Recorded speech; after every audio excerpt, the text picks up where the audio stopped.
नमस्कार, मैं नियाज खान और आप देख रहे हैं एनएमएफ न्यूज। यूपी जीतने के लिए धुआंधार चुनाव प्रचार कर रही बीजेपी ने भोजपुरी कलाकार मनोज तिवारी और रवि किशन को भी चुनावी मैदान में उतार दिया है।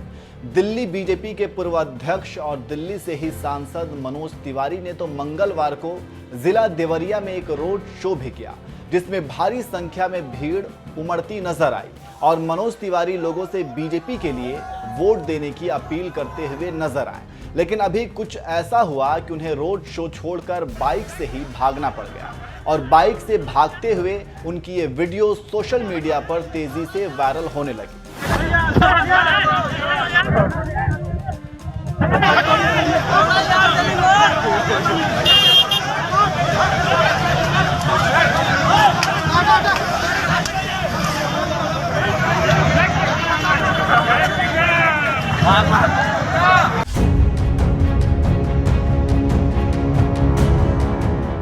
बाइक से भाग रहे मनोज तिवारी की इस वीडियो को कुछ बीजेपी विरोधी इस तरह से प्रचारित कर रहे हैं जैसे भीड़ ने उन्हें खदेड़कर भगा दिया।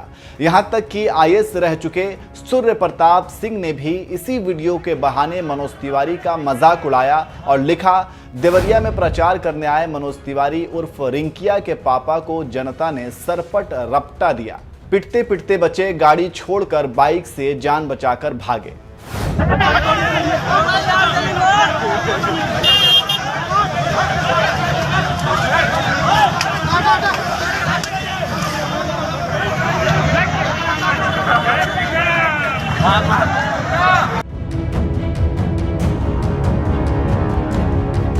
रिटायर्ड आईएएस सूर्य प्रताप ने इस ट्वीट के जरिए बीजेपी नेता के खिलाफ अपनी भड़ास तो निकाल दी, लेकिन आपको बता दें, इस वायरल वीडियो के बारे में रिटायर्ड आईएएस ने जो कुछ भी बताया वो पूरी तरह से गलत है, क्योंकि मनोज तिवारी किसी विरोध की वजह से बाइक पर सवार होकर नहीं भागे, बल्कि हेलीकॉप्टर तक जल्द पहुंचने के लिए उन्होंने बाइक का सहारा लिया था।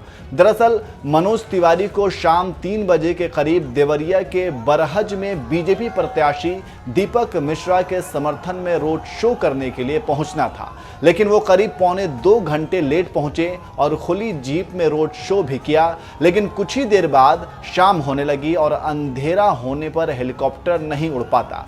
इसी वजह से मनोज तिवारी कुछ ही देर तक रोड शो करने के बाद किसी कार्यकर्ता की बाइक पर सवार होकर हेलीपैड की ओर निकलने लगे।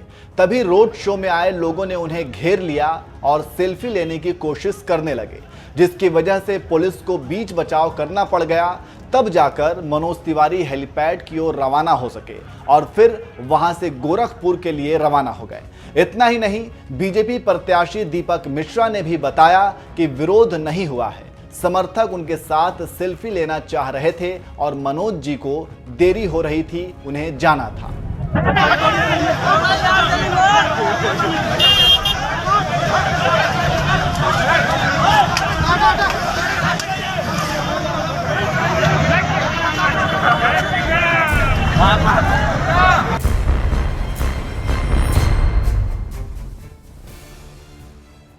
यानी मनोज तिवारी के बाइक पर सवार होकर भागने के पीछे की हकीकत ये है, लेकिन बीजेपी विरोधी माने जाने वाले रिटायर्ड आईएएस सूर्य प्रताप सिंह जैसे तमाम लोगों ने इसे मनोज तिवारी का विरोध बताकर प्रचारित करने लगे।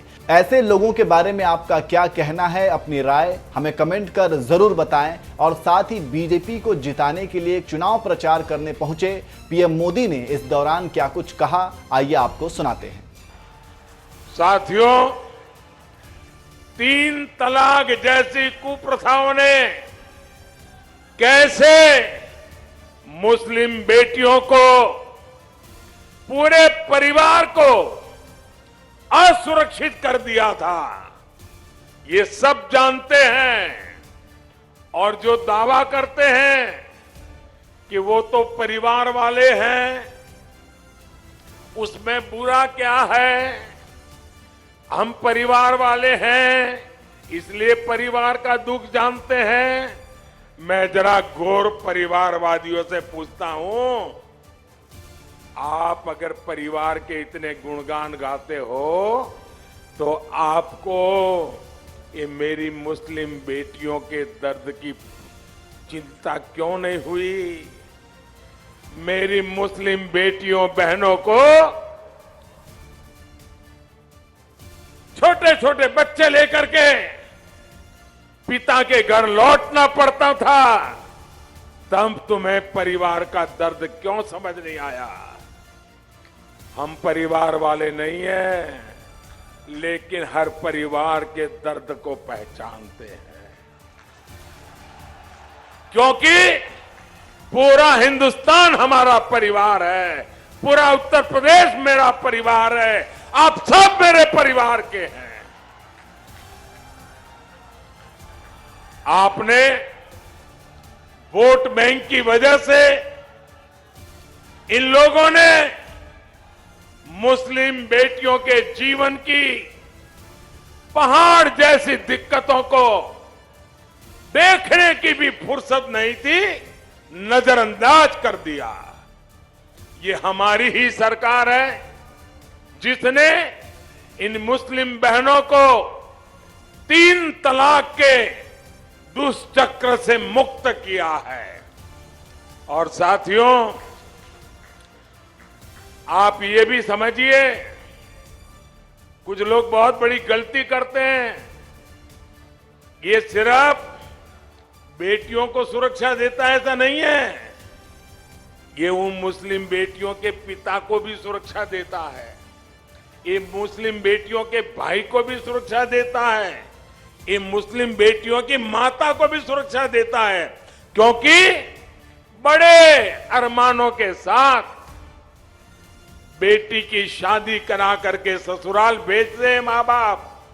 जीवन में कितना बड़ा आनंद और संतोष होता है, लेकिन वही बेटी 5-10 साल के बाद 3 तलाक 3 तलाक 3 तलाक सुन के जब घर लौट आती है, आप कल्पना कर सकते हैं उस बेटी के बाप पर कितनी बीतती होगी, उस बेटी के मां पर कितनी बीतती होगी, उस बेटी के भाई को कितना दर्द होता होगा।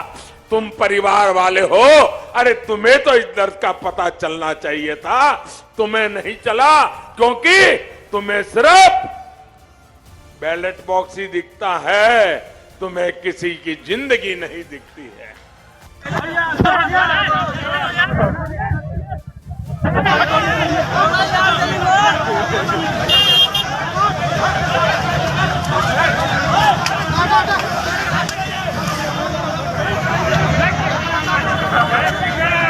हाँ